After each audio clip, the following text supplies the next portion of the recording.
À l'origine, il y a Inès. Inès est une enfant épileptique et polyhandicapée de 9 ans. Sa pathologie la rend totalement dépendante. Elle ne sait ni n'a jamais su marcher, mais voilà, Inès a aussi un papa. Oui, je suis un papa rêveur et un jour j'ai effectivement fait un rêve de voir ma fille marcher.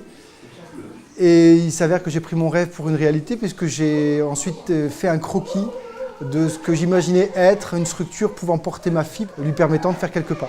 De là, Luc Masson embarque l'école d'ingénieurs HEI dans un projet de création d'exosquelettes, une version mobile et motorisée de cette structure fixe et qui serait utilisée à des fins de rééducation, non comme une utilisation permanente. Or, des exosquelettes, il en existe déjà. Ces technologies ne sont pas forcément utilisées dans ce contexte.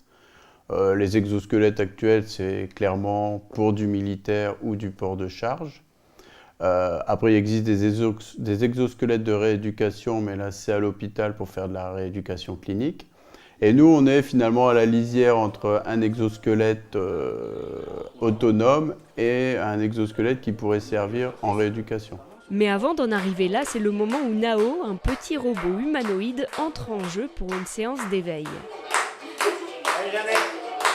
C'était une chose à valider, que les enfants n'aient pas peur de la technologie, que le robot il passe bien auprès des enfants, qu'on soit capable de l'utiliser pour faire des... Là c'était de l'éveil, mais on voit bien qu'on va pouvoir l'utiliser pour d'autres choses. Dans un second temps, Nao va servir pour individuellement simuler des modèles de marche en fonction de chacun des enfants. Les pathologies étant uniques, le programme informatisé pourra répondre en ou bien encore jusqu'où aller dans cette démarche. Un des kinés a des éléments de réponse. Projet fou, oui, si on prend le tableau à un instant T.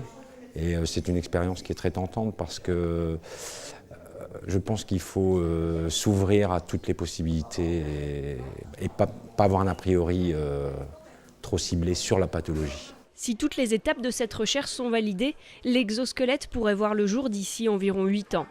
Appliqué à un champ plus large, l'exosquelette pourrait aussi tout à fait servir à des personnes tétraplégiques pour retrouver de l'autonomie.